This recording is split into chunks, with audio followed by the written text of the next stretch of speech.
السلام علیکم۔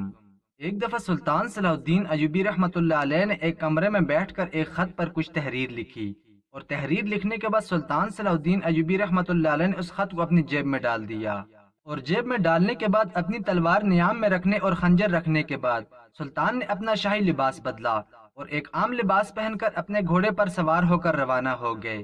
روانہ ہونے سے پہلے سلطان صلاح الدین ایوبی رحمۃ اللہ علیہ سے علی بن سفیان نے کہا، حضور آپ کہاں جانے کا ارادہ رکھتے ہیں؟ تو سلطان نے علی بن سفیان کو اشارتاً کہا کہ جس جگہ میں جا رہا ہوں وہاں میرا اکیلا جانا ہی مناسب ہوگا، لہٰذا میرے ساتھ کوئی سپاہی نہیں جائے گا۔ علی بن سفیان نے کہا، اگر حضور بتا دیں تو بہتر، اگر نہ بتائیں تو جیسا حضور کو اچھا لگے۔ سلطان خاموش رہے اور کہا کہ میرے لیے دعا کرنا، لیکن جس جگہ سلطان جا رہے تھے وہ جگہ بہت دور تھی، اور اس جگہ پر پہنچنے کے لیے سلطان صلاح الدین ایوبی رحمۃ اللہ علیہ کو مسلسل کئی جنگلوں، کئی گاؤں اور قصبوں سے گزرنا تھا۔ سلطان علی بن سفیان کو خدا حافظ کہہ کر اپنے تیز رفتار گھوڑے پر سوار ہوئے۔ چلتے چلتے سلطان کو تقریباً 3 دن مسلسل سفر کرنے کے بعد سلطان ایک غار کے دہانے پر جا پہنچے۔ سلطان نے سوال کیا تو اندر سے جواب آیا، اے میرے سلطان اندر آ جائیے۔ در حقیقت اس غار کے اندر سلطان کا ایک بہت بڑا رہنما بزرگ رہتا تھا، جو سلطان صلاح الدین ایوبی رحمۃ اللہ علیہ کے خفیہ پیغامات سلطان کے جاسوسوں تک پہنچاتا تھا۔ لہٰذا سلطان جب بھی اس بزرگ کو پیغامات دینے جاتے تو سلطان اکیلے جاتے اور کسی کو ساتھ لے کر نہ جاتے، کیونکہ سلطان اپنے علاوہ کسی پر آنکھ بند کر کے بھروسہ نہیں کر سکتے تھے۔ جب سلطان اس بزرگ کے پاس پہنچے تو اس وقت ظہر کی نماز کا وقت تھا۔ سلطان نے سلام کرنے کے بعد فوراً ظہر کی نماز ادا کی، اور نماز ادا کرنے کے بعد بزرگ نے آپ کے لیے ٹھنڈا مشروب تیار کیا۔ سلطان نے مشروب پیا اور کھانا کھانے کے بعد وہاں سے روانہ ہونے کی تیاریاں کرنے لگے۔ اس بزرگ نے آپ رحمۃ اللہ علیہ کو فرمایا، حضور آج کی رات یہاں انتظار کر لیں، کل صبح ہی آپ روانہ ہو جانا، اور شام کے بعد کسی مناسب جگہ پر قیام کرنا، اور پھر اگلی صبح اپنا سفر جاری کرنا، اور اس سے آپ کو مشکل بھی نہیں ہوگی اور آپ کا کسی مصیبت سے سامنا بھی نہیں ہوگا۔ لیکن سلطان کا ایک ایک لمحہ قیمتی تھا، لہٰذا سلطان نے سوچا کہ جو سفر شام تک ہو جائے گا وہ میرا وقت بچ جائے گا۔ لہٰذا سلطان اپنے گھوڑے پر سوار ہو کر روانہ ہو گئے، لیکن اتفاقاً جس راستے سے سلطان گزرے تھے اس پر ایک دن پہلے بارش آنے کی وجہ سے بہت زیادہ کیچڑ تھا، اور کیچڑ کی وجہ سے اس راستے سے نکلنا سلطان کے لیے بہت مشکل تھا، کیونکہ ایسی جگہ پر ڈاکوؤں کے حملے کا خطرہ زیادہ بڑھ جاتا تھا اور گھوڑے کے سفر کرنے میں بھی دشواری آ سکتی تھی۔ لہٰذا سلطان صلاح الدین ایوبی رحمۃ اللہ علیہ سارے راستے جانتے تھے، لہٰذا سلطان نے دوسرا سفر لیا اور اس راستے سے اپنی منزل کی طرف روانہ ہوئے۔ چلتے چلتے سلطان کو ایک ایسی بستی میں جا کر شام ہوئی جو کہ سمندر کے کنارے تھی، اور سمندر کے کنارے ایک مندر یعنی بت خانہ بنا ہوا تھا، اور اس بت خانے کے تھوڑے سے فاصلے پر سلطان کو ایک بستی نظر آئی۔ سلطان نے سوچا آج کی رات اس بستی میں کسی کے پاس قیام کرنا ہی بہتر رہے گا۔ لہٰذا سلطان جب اس بستی میں پہنچے تو سلطان کا گھوڑا ایک بوڑھی کی جھونپڑی کے آگے جا رکا۔ سلطان کے گھوڑے کی آواز جیسے ہی اس بوڑھی نے سنی تو دوڑ کر اپنے خیمے سے باہر نکلی، اور اس نے آ کر سلطان صلاح الدین ایوبی رحمۃ اللہ علیہ کو کہا، اے مسافر، جب بھی کوئی مسافر اس بستی سے گزرتا ہے تو میں ہی اس کی مہمان نوازی کرتی ہوں، لہٰذا آپ رات میرے پاس قیام کریں۔ وہ نہیں جانتی تھی کہ یہ مسافر کون ہے اور کہاں سے آ رہے ہیں۔ انہوں نے آپ کو مسافر سمجھا اور جھونپڑی کے اندر لے گئی۔ کیونکہ سلطان ایک عام آدمی کے حلیے میں تھے، لہٰذا اس عورت کو پہچاننے میں مشکل ہو گیا کہ آپ کون ہیں۔ بوڑھی نے سلطان کے لیے ایک اچھا سا کھانا تیار کیا، سلطان کو پیش کیا۔ بوڑھی عورت کی باتوں سے ہی سلطان کو پتہ چل گیا تھا کہ یہ بوڑھی عورت مسلمان ہے، اور وہاں ایک مذہب دیکھ کر سلطان کو یہ بھی پتہ چل گیا کہ یہ ساری بستی مسلمانوں کی ہے۔ لہٰذا سلطان نے آرام سے بیٹھ کر کھانا نوش فرمایا، لیکن سلطان کوئی عام انسان نہیں تھے۔ آپ کی دور اندیش آنکھوں نے یہ جانچ لیا تھا کہ وہ بوڑھی عورت اس وقت بہت پریشان تھی۔ سلطان نے دوسری طرف دیکھا تو بستر میں ایک نوجوان حسین و جمیل لڑکی سو رہی تھی۔ سلطان نے اس بوڑھی عورت کو کہا کہ اماں جان یہ کون ہے اور آپ اتنی پریشان کیوں ہیں؟ تو اس نے کہا، اے مسافر، تم جان کر کیا کرو گے؟ تم نہیں جانتے کہ کل میرے اوپر کیا قیامت گزرنے والی ہے۔ جب اس کے منہ سے یہ الفاظ نکلے تو سلطان حیران ہوا اور پوچھا، اماں جی بتائیں آخر ایسا کیا ہوا؟ تو اس نے کہا، بیٹا شاید آپ نے بھی سمندر کے کنارے بت خانہ دیکھا ہوگا۔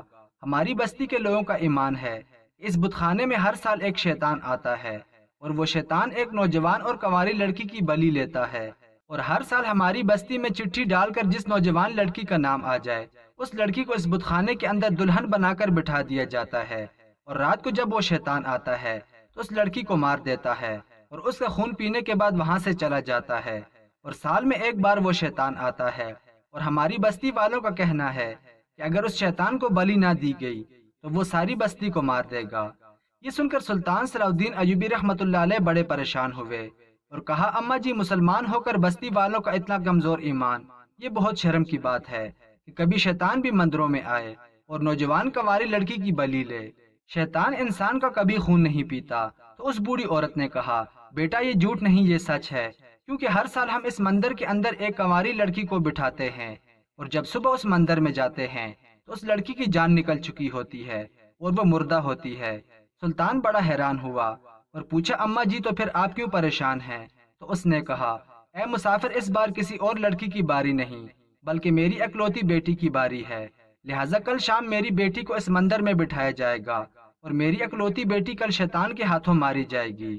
اگر میں نے اپنی بیٹی کی بلی دینے سے روکا تو اس بستی والے ہم دونوں کو مار دیں گے۔ یہ سن کر سلطان بڑا حیران ہوا اور کہا، اماں جی آپ کو پریشان ہونے کی ضرورت نہیں، اگر آپ کو اللہ پر بھروسہ ہے تو آپ مجھ پر بھروسہ رکھیں، آپ کی بیٹی کو کچھ نہیں ہوگا۔ بوڑھی عورت کو سلطان کی باتوں سے تھوڑا بہت تو اطمینان ملا، لیکن یہ خوف اسے دل ہی دل میں کھائے جا رہا تھا کہ کل میری اکلوتی بیٹی شیطان کے ہاتھوں بلی چڑھ جائے گی۔ سلطان نے اگلی صبح اپنا سفر شروع نہیں کیا اور وہاں ٹھہر گئے۔ جب شام کا وقت ہوا تو سلطان نے عورت کو کہا، اماں جی آپ مجھے اپنی بیٹی کی جگہ گھونگھٹ پہنا کر اس بستی والوں کے سامنے اس مندر میں بٹھا دیں تاکہ میں اس رات سے پردہ اٹھا سکوں کہ آخر اس مندر کے اندر حقیقت میں شیطان آتا ہے یا پھر یہ بستی والوں کا ایک وسوسہ ہے۔ اس بوڑھی عورت نے کہا، بیٹا یہ تم کیا کہہ رہے ہو؟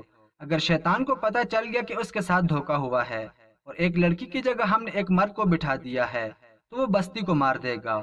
یہ سن کر سلطان نے اس بوڑھی عورت کو کہا، اماں جان اگر آپ کے دل میں ذرا بھی ایمان ہے تو آپ مجھ پر بھروسہ کریں اور مجھے اپنی بیٹی کی جگہ گھونگھٹ میں بٹھا دیں، میں آج کی رات اس رات سے پردہ اٹھا دوں گا۔ اس بوڑھی عورت نے نہ چاہتے ہوئے بھی اپنی بیٹی کی جگہ سلطان صلاح الدین ایوبی کو گھونگھٹ میں بٹھا دیا اور بستی والوں کو کہا کہ میری بیٹی بالکل تیار ہو چکی ہے، لہٰذا آپ لے جائیں۔ بستی والوں نے سلطان کو ایک ڈولی میں بٹھایا اور اس مندر میں جا کر بٹھا دیا۔ بستی والے چلے گئے، اندھیرا چھانے لگا تھا۔ سلطان نے اس وقت مندر کے اندر گھونگھٹ اتار دیا، سمندر کے کنارے گئے اور وضو کیا اور نماز عشاء ادا کرنے کے بعد قرآن پاک کی تلاوت کرنے لگے۔ وقت گزرتا رہا، آدھی رات کا وقت ہوا لیکن کوئی بھی شیطان نہیں آیا۔ سلطان دوبارہ حاجت کی وجہ سے باہر گئے، سمندر کے کنارے وضو کیا اور آ کر دوبارہ قرآن پاک کی تلاوت کرنے لگے، لیکن ابھی تک شیطان نہیں آیا۔ اتنے میں تہجد کی نماز کا وقت ہوا۔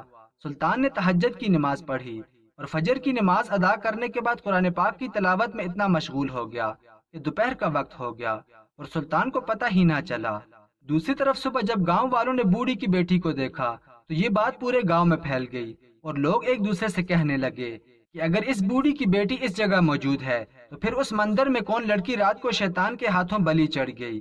یہ سن کر تمام لوگ بستی والے اکٹھے ہو کر اس بوڑھی عورت کے پاس پہنچے اور آ کر سوال کیا، بوڑھی اماں اگر آپ کی بیٹی صحیح سلامت آپ کے پاس موجود ہے تو رات کو مندر میں کون لڑکی موجود تھی جو کہ اب شیطان کے ہاتھوں مر چکی ہوگی؟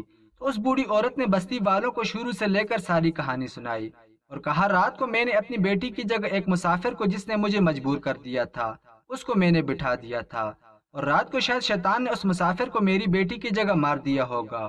یہ سن کر تمام لوگ بستی والے اس تجسس کے ساتھ مندر کی طرف دوڑنے لگے اور کہنے لگے کہ جا کر دیکھیں کہ آخر اس مسافر کے ساتھ کیا ہوا۔ جب بستی والے مندر کے اندر پہنچے تو دیکھا کہ سلطان صلاح الدین ایوبی رحمۃ اللہ علیہ قرآن پاک کی تلاوت میں مشغول تھے۔ انہوں نے جب سلطان کو قرآن پاک کی تلاوت کرتے ہوئے دیکھا تو وہ لوگ بہت حیران ہو گئے اور کہا کہ آخر یہ نوجوان ساری رات مندر کے اندر موجود رہا لیکن شیطان نے اس کو کچھ نہ کہا۔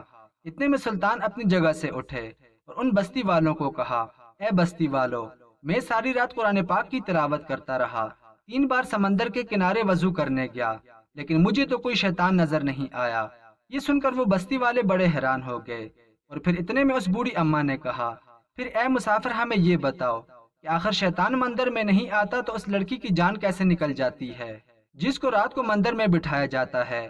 تو سلطان صلاح الدین ایوبی رحمۃ اللہ علیہ نے کہا، اس سمندر کے دونوں طرف جنگل ہی جنگل ہے، پچھلا حصہ سارا سنسان ہے اور سامنے کی طرف سمندر ہے، جس کی رات کو اتنی خطرناک لہریں دکھائی دیتی ہیں۔ آپ ہی اندازہ کریں کہ جب ایک لڑکی کو پتہ چل جائے کہ اس کی موت ہونے والی ہے تو اپنی موت سے پہلے اس خوف سے ہی مر جاتی ہے، اور پھر دوسری طرف وہ جنگل ہی جنگل ہے، اور سمندر ہونے کی وجہ سے آپ جس لڑکی کو بٹھاتے ہیں وہ اس ڈر کی وجہ سے مر جاتی ہے، اور کوئی شیطان نہیں آتا۔ لہٰذا تمام بستی والوں کو آج کے بعد اس مندر میں کسی بھی لڑکی کو بلی چڑھانے کی ضرورت نہیں۔ اور اسی طرح سلطان صلاح الدین ایوبی رحمۃ اللہ علیہ کی بہادری اور دلیری کی وجہ سے وہ گاؤں والے اتنی بڑی مصیبت سے بچ گئے، اور اس بوڑھی عورت نے سلطان صلاح الدین ایوبی رحمۃ اللہ علیہ کے ہاتھ پیر چومنا شروع کر دیے اور کہا کہ اے مسافر، اگر تم نہ ہوتے تو شاید اب تک میں بھی مر چکی ہوتی۔ میری بیٹی کے علاوہ اور کوئی دنیا میں موجود نہ تھا، اور اگر آپ نہ آتے تو شاید میری بیٹی بھی مر چکی ہوتی۔ تو سلطان نے کہا، اماں جان، آپ بے شک مہمانوں کی اتنی قدر کرتی ہیں، حتیٰ کہ رات کو آپ اتنی پریشان تھیں، لیکن آپ نے میری مہمان نوازی میں ذرا بھی کمی نہیں چھوڑی، اور اللہ تعالیٰ کو آپ کی یہ نیکی پسند آ گئی، اور اس لیے اللہ تعالیٰ نے مجھے آپ کی مدد کرنے کے لیے بھیج دیا۔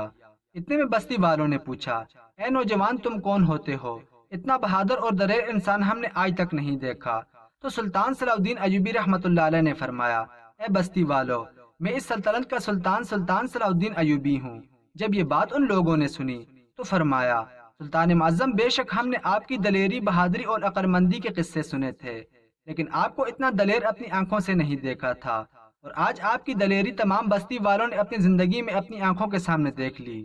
اور اس کے بعد سلطان صلاح الدین ایوبی رحمۃ اللہ علیہ ان بستی والوں کو خدا حافظ کہہ کر وہاں سے چلے گئے، اور جاتے ہوئے ایک انتہائی انمول جملہ کہہ کر گئے کہ ہمیشہ خدا پر بھروسہ رکھو، جو خدا پر بھروسہ رکھتا ہے اسے کبھی خدا مایوس نہیں کرتا۔